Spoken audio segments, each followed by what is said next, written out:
I've held many different roles in my tech career, and I gotta say, in my opinion, I think the cloud architect is my favorite role yet. Now, you're here because you're interested in learning more about how to become a cloud architect, and that's just what you're gonna get. But you actually might get more than you intended to get, because recently I've been looking at a lot of my comments and a lot of my direct messages, and I couldn't feel like more inspired to create these videos for you on the Thoughtful Techie Cloud YouTube channel than ever. I've had people reach out to me because they're trying to figure out how to break into tech. You know, they might be tired in their current job, unfulfilled, right? Or you might actually be in a technical role now, but maybe you're on the help desk and it just feels so repetitive and so unfulfilling, and you're just tired of picking up that phones, and you're ready to branch out into cloud to open up those opportunities for you. Or maybe you're in a cloud role right now, but you're not quite where you want to be. Maybe you're in support, but what you really want to be is elevate to the architect. But what's common across all three of those categories is that you need some guidance. You need somebody who has walked down this path before, who can help you see around corners so that you don't make the same mistakes that somebody else may have made to derail your dreams. And that's what this Thoughtful Techie Cloud YouTube channel is about. If you're new here, I'm Greg, the creator of Thoughtful Techie Cloud. I've been making videos on YouTube for a couple of years now and across other social platforms. And I am so excited for this year to walk with you on your journey to get you to the position that you're dreaming of. So in order to figure out how to become a cloud architect, we need to know three things. The first is, what does a cloud architect even do to begin with? The second thing is, what skills does a cloud architect need to be successful? Now, we are going to talk about some technical skills because that's very important, but I'm going to talk about another dimension and another type of skills that cloud architects need that I hardly hear anybody talking about in their videos. We're going to dive into that, so you definitely need to stick around for that as well. And third, we're going to talk about how to get started, because guess what?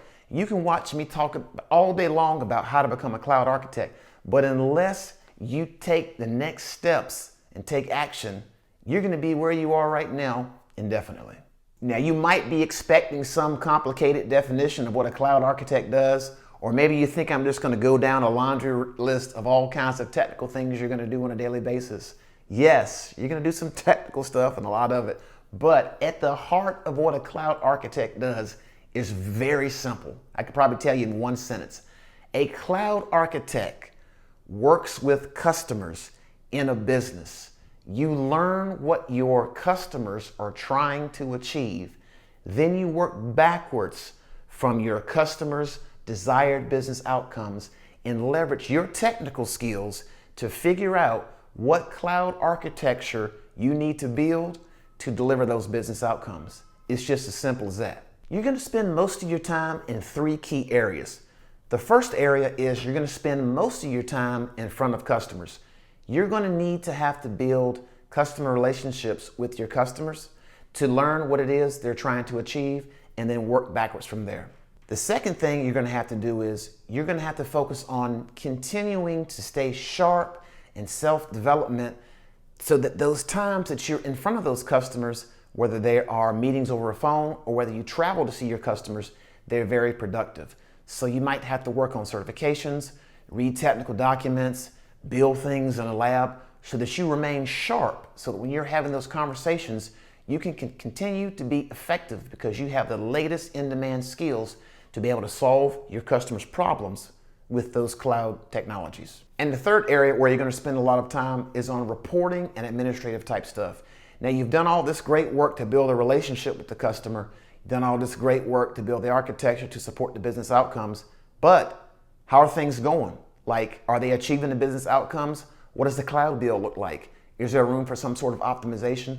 So it's about continuing to keep the line of communication open with your customer and reporting to the customer and working with them to figure out how things are going, both external with the customer as well as with your internal company that you're working for, to make sure that you're performing at the levels you need to perform at. Because guess what? If you're not measuring anything and reporting on it, how can you improve it? And now for your favorite part that you were probably waiting for. What skills are you going to need? Now I'm going to start with those technical skills first, which is what you probably came here for.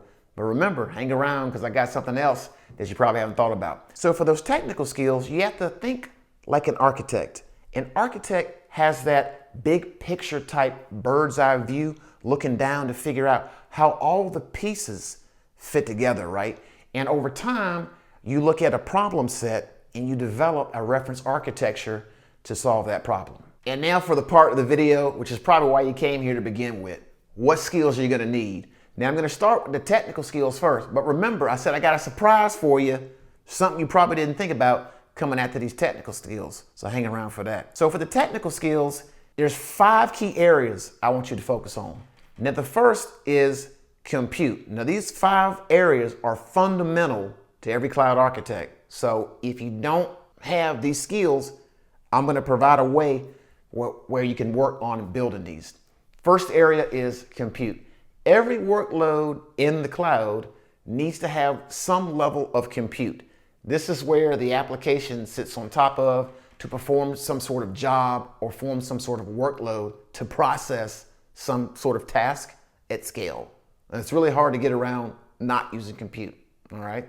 Now, the second area is databases. You need to be familiar with databases because the applications you build, they need to persist data somewhere, right? And that's going to happen in databases. Now, let's talk about storage. You are building applications in the cloud.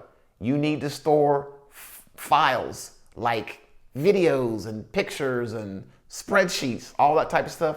That has to sit somewhere. And there's all kinds of different flavors of storage and ways to optimize this. So you got to know storage. Now, the fourth thing is, how are you going to get all this stuff to talk? The way you're going to do it is you need to know about networking, how to stitch all these components together and get things to talk from end to end, from the application itself all the way out to the edge client, which is your customer. And just when you thought it was all over, the 5th area for technical skills, you gotta focus on security, because you can build all this cool stuff that does all this cool stuff, but guess what? If it's not secure, you got a major problem, which means you gotta be familiar with security too.